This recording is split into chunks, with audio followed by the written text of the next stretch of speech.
জামাতে নামাজ পড়ি, আমরা অনেক ভুল করি। জামাতে নামাজে যাই, যদি দেখি ইমাম সাহেব কেরাত শুরু করেছে, খুব দৌড়াতে শুরু করি, আছে না নেই? রাসূলুল্লাহ সাল্লাল্লাহু আলাইহি ওয়াসাল্লাম বলেছেন, তোমরা যখন ইদা উকিমাতিস সালাহ ফামশু ইলাইহা ওয়া আলাইকুমুস সাকিনাতু ওয়াল ওয়াকার, যখন নামাজের একামত হয়েও যাও, তোমরা নামাজে যাবে হেঁটে হেঁটে শান্তভাবে হাঁটবে, অন্তরে কোনো উৎকণ্ঠা আনবে না। উৎকণ্ঠা কেন ভাই?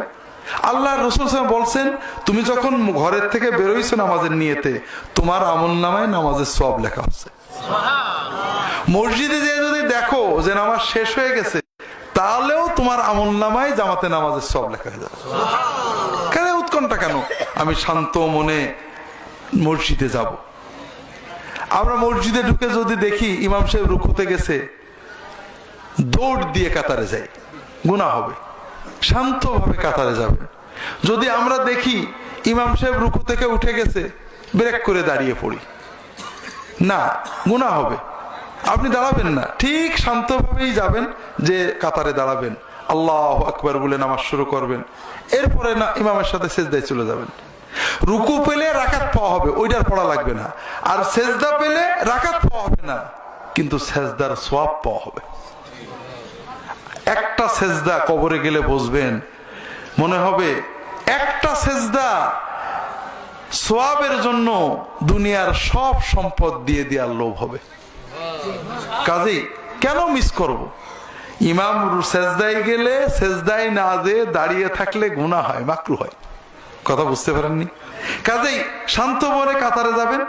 কাতারে যে যদি দেখেন ইমাম দাঁড়িয়ে গেছে, আল্লাহু আকবার দাঁড়িয়ে ইমামের সাথে সেজদায় চলে যাবেন। রাকাত পাবেন না, কিন্তু সওয়াব পাবেন। আমরা কি মসজিদে শুধু রাকাত গুনতে যাই না সওয়াবের জন্য যাই? আমরা কাতারে দাঁড়াই, মাশাআল্লাহ, বাঙালি তিনজনের ধাক্কা দিলে আরেকজন দাঁড়াতে পারে, নামাজ মাকরুহ হয়। সাহাবীরা কেমন দাঁড়াতেন?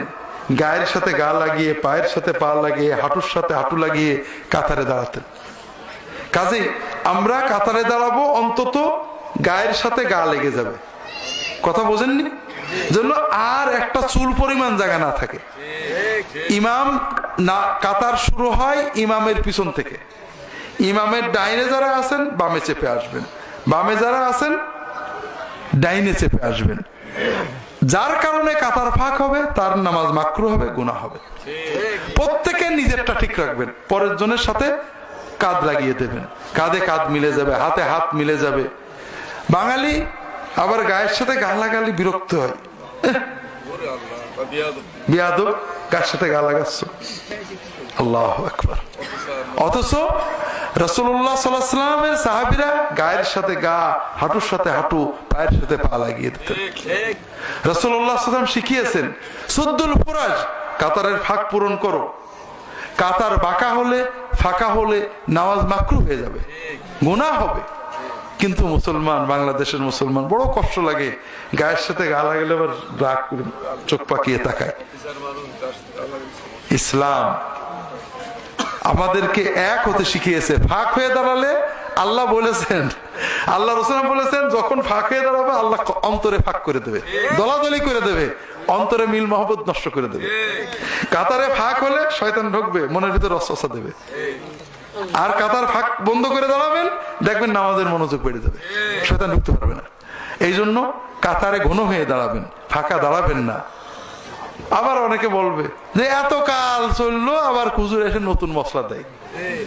হাজরিন, অনেক জিনিস ভুল ভ্রান্তি থাকে। আগের মানুষেরা, বাংলাদেশের মানুষরা সরস্বতী পুজো করতো, লক্ষ্মী পুজো করতো, হুজুরা পূজা ঠেকায় নামাজ শিখে গেছেন, কাতার শেখানোর সময় পাননি। এখন আমরা কাতার শিখাবো, এখন তো আর লক্ষ্মী পুজো করেন না আপনারা। কাজে হুজুররা যতটুক পেরেছেন আমাদেরকে আলহামদুলিল্লাহ ভালো জায়গায় রেখে গেছেন। আগে আপনারা ট্রাক্টর চিনতেন না, ঠিক না? এখন তো চেনেন। এখন বলবেন নাকি যে আগের যে ট্রাক্টর ছিল না আমরা চালাবো না, কোন নাকি? আগে ইট ছিল না, পাকা বাড়ি ছিল না, কারেন্ট ছিল না, এখন কয় নাকি কেউ যে আমার বাপ হেরিকেনে চলেছে আমু চলবো, কয় নাকি? বাপ যতটুক পেরেছে করেছে, আমরা আরেকটু উন্নত পাইছি নেব। আমাদের পীর মাশায়েখ উলামায়ে কেরাম, আমাদের সমাজের লোকেদের তখন সরস্বতী পূজা, লক্ষ্মী পুজো, কালী পুজো কিছুই ছিল না, ঢোল বাজায় বেড়াতে মুসলমানরা। তখন যতটুক পেরেছেন তারা শিখেছেন। এখন আমরা অনেক ভালো পেয়েছি, আমরা বাকিটুক করব। কাজেই খবরদার নবীর সুন্নত পেয়ে আগের অজুহাত দেবেন না। আগের হুজুররা যা করেছেন ঠিক আছে, তারা কিছু করেছেন আর কিছু করার পরিবেশ পাননি। তারা অনেক ব্যারাম পেয়েছেন। রুগী একটা গেছে ডাক্তারের কাছে, রুগীর রক্ত পড়ে যাচ্ছে, মরে যাচ্ছে, সে রক্ত বন্ধ করেছে, কিন্তু মাথায় ব্যথা ছিল, মাথা ব্যথা সারেনি, সে তো রক্তটা বন্ধ করে দিচ্ছে। এখন আরেক ডাক্তার মাথা ব্যথার ওষুধ দেবে, কথা বুঝতে পারেননি? এই জন্য কখনোই আগের কোন হুজুরের অজুহাত দিয়ে সুন্নতের বিরুদ্ধে যাবেন না।